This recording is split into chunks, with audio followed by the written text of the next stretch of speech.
Good morning everyone! Kumusta kayong lahat at welcome back to my channel. Sa mga first time nanood dito, please watch the video. It's very informative. Ako si Lori at i-share ko sa inyo ang mga mapapanganib na kalsada sa buong mundo. So far, ito palang nalikom ko ng mga informasyon. Kung mayroon man kayong alam ng mga dangerous highways and roads, please comments below. Mula sa mga liblib na bundok sa Himalayas hanggang sa mga daang yelo sa Siberia, tara't samahan niyo ako sa nakakakaba at nakakamanghang biyahe, mga beautiful scenery na ito. Let's go!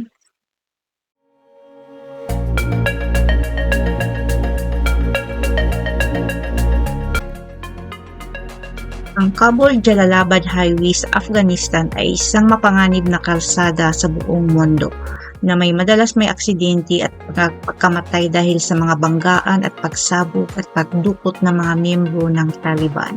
Ayon sa ulat ng Geotab, itinuturing na pinakapanganib na kalsada sa Estados Unidos ang US Highway 1 sa Florida dahil ito ang may pinakamataas na rate ng mga aksidenteng nauwi sa kamatayan.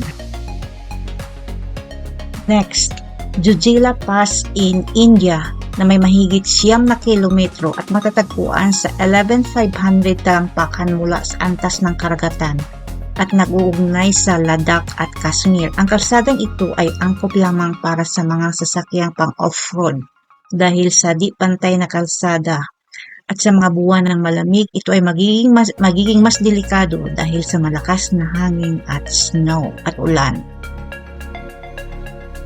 Next, Commonwealth Avenue sa Pinas. Kahit na hindi ito matatagpuan sa gilid ng bundok o malapit sa isang naglulubog na tulay, itinuturing na isa sa mga pinakapanganib na kalsada sa buong mundo dahil sa matinding trapiko, kawalan ng maayos na sistema ng pag-alis ng tubig, dulot ng baha at ang pagtuloy na pag-iral ng mga motorsiklo at mga. Ang kalsada na ito ay tinatawag na Killer Highway of the Philippines. Ang sunod na pinakamapanganib na kalsada sa buong mundo ay ang BR-116 na tinatawag ng Highway of Death sa Brazil. Ito ay pangalawang pinakamahabang kalsada sa bansa. Sunod ay ang Taroko Gorge Road sa Taiwan ay isang kalsada na may habang 120 kilometers na inuukit mula sa isang bundok. Kaya't ito ay isa sa mga pinakamapanganib na kalsada sa buong mundo. Mga blind corners at nakakatakot na mga liko ang nagpapahirap sa mga paradang mga tour bus, sasakyan, scooter at iba pa. Ang masamang panahon ay nagdudulot ng pagguho ng lupa, baha at pagbagsak ng malaking bato na maaring gawing hindi daanan ang ilang bahagi ng kalsada. Ang sunod ay Sichuan-Tibet Highway na may habang 2,100 kilometers na nakukonek ng China at Tibet ay isa sa pinakamapanganib na kalsada sa buong mundo dahil sa madalas na pagguho ng mga bato, pagguho ng putik at mga abalansya. Another dangerous road is Kahikili Highway sa Hawaii na may isang 20 Another dangerous road, pinakamapanganib na kalsada sa buong mundo is 99 Bend Road sa Tianmin Mountain National Park sa China. Ang mataas na lugar, mga liko at kakulangan ng mga barikada ay nagpapagawa nito bilang isa sa mga pinakamapanganib na kalsada sa mundo kung saan patuloy na nagkaroon ng panganib mula sa mga lindol. Ang sunod ay Dalton Highway sa Alaska.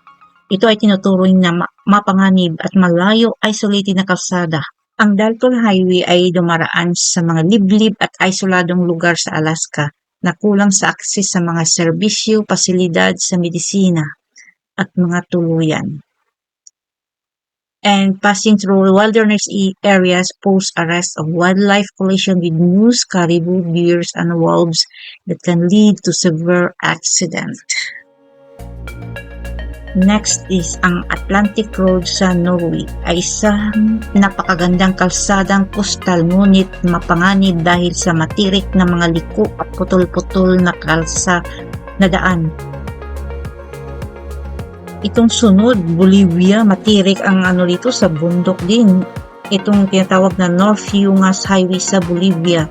Tinatawag dito kumukuha ito ng 200 hanggang 300 katao ang namamatay dito kada taon. Ito din matindi ang Guliang Tunnel sa China. Grabe din ito. Ang dami palang delikadong dangerous roads and highway sa China.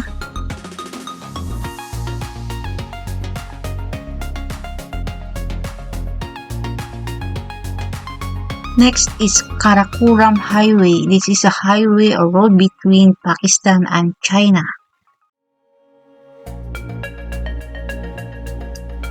Ang sunod sa mga delikadong lugar ang TZ and Test na matatagpuan sa Morocco. Tingnan nyo naman ang mga picture dito.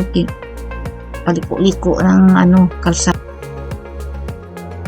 So, ang pinakahuli nating pinakadelikadong kalsada ay matatagpuan sa Pilipinas, ang Halsima Highway. Ito ay tinuturing sa pinakamapanganib na kalsada sa mundo. Alright, kung nais ninyong makaranas ng kakaibang karanasan, follow me and subscribe on this channel. Huwag palampasin ang mga episode na puno ng kakaibang tanawin at kabat. Thank you very much for watching on this channel and subscribe. Number 1, Iceland.